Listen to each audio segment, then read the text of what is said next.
clear out the clutter. There's a whole lot of mess going on that's just been accumulating. We're talking about habits, relationships, and stuff too. Stuff you've been hanging on to, stuff that invokes memories. I'm so grateful that this video has crossed your timeline. Beautiful, vibrant souls, we are pulling cards for a collective reading. The first message that we have pulled today is about clearing the clutter, your little spring cleaning, as it were.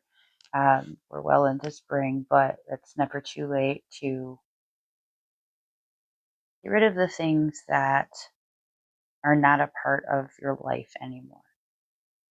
You have adapted, you have overcome, you have moved on, and yet there are things that you have held on to.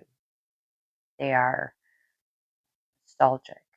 Um, and while there is, some things that I would argue are healthy to hold on to, that connect you with your family, that connect you with the parts of you that are relevant and were voluntary in your growth. There's also this feeling of this dark, heavy, every time you pull it out, it changes your mood.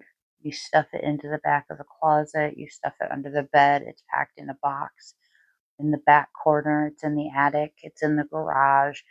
These are things that aren't doing you any good. And why do we need possessions that we don't use, that don't give us joy, that don't add meaning to our lives? These aren't relevant anymore. And on that same note, why would we hold on to connections? You don't need to go and have coffee with that person that you speak to once a year and any other time doesn't pay any attention to what's going on in your life. Yeah, it's nice to maintain connections, but does that connection add anything to your life? Is there some meaning to this connection? Is it, if it's just that you're busy and you don't get to see this person all the time, that's not what we're talking about. We're talking about these senses of obligation to keep people in your life that you don't genuinely want to hear about and know about. This has to do a lot for some people with some past relationships as well. You don't need to stay friends with them. The new you doesn't tolerate the kind of disrespect that you once allowed. Time to let go. There are so many different facets to who you are, and you've only recently started to uncover some of those aspects of the self. You've only recently become confident enough to let that part of yourself be seen. I'm seeing dancing and singing and making art and sharing that with other people for the first time, and finally feeling confident enough to do so, knowing that it gives you joy even if you don't get some kind of accolades for it, because that's not what this is about. It's about embracing all of the aspects of self, the parts of the self that you once stuffed down. Somebody made you feel like you weren't good enough to do something, and there's no reason you have to be good at something to do something you enjoy. You don't have to be good at art to make art. You don't have to be a good singer to sing at all. No, maybe you're not going to sell out a stadium, but is that why you sing?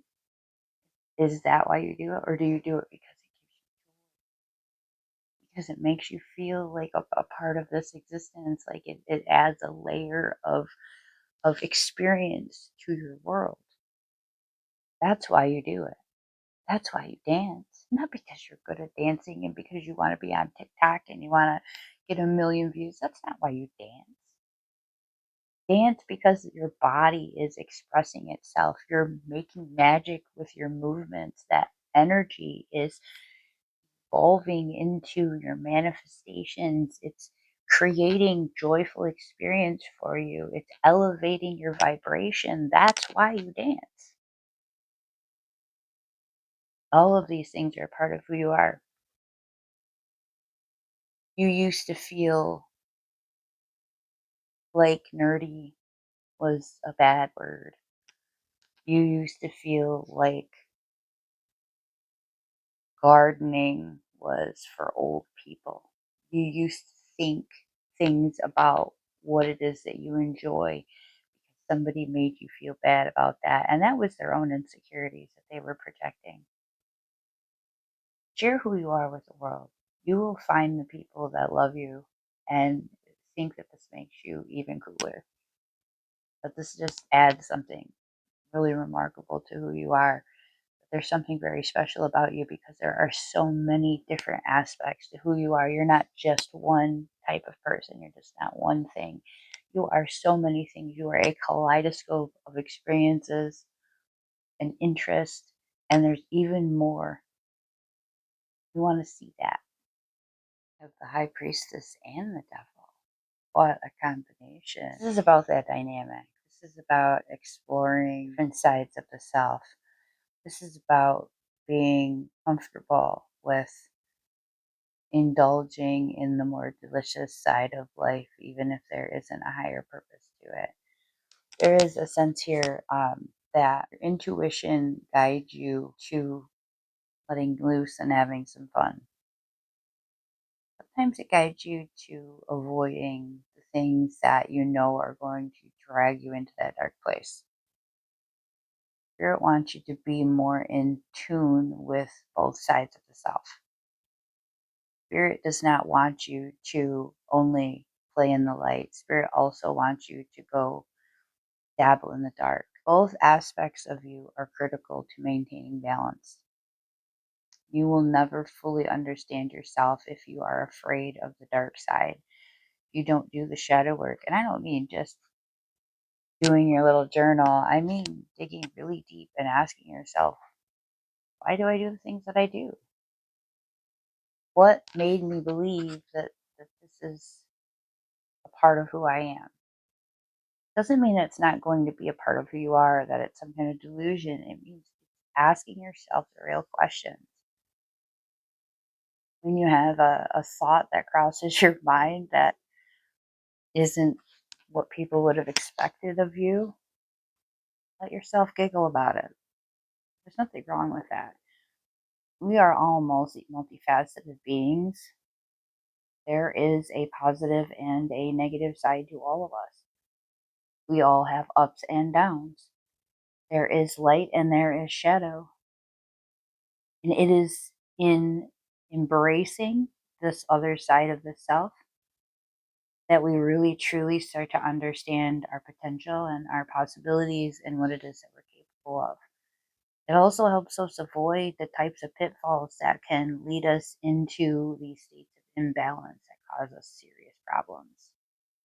Now, I'm getting that there's a little bit of fun on the horizon. You might know that it's going to be a challenge, but something about it intrigues you, is exciting to you. Go for it. You don't have to be all light, Miss Perfect, Mr. Perfect all the time. You're supposed to get dirty sometimes. And you're supposed to be able to maintain and balance both aspects.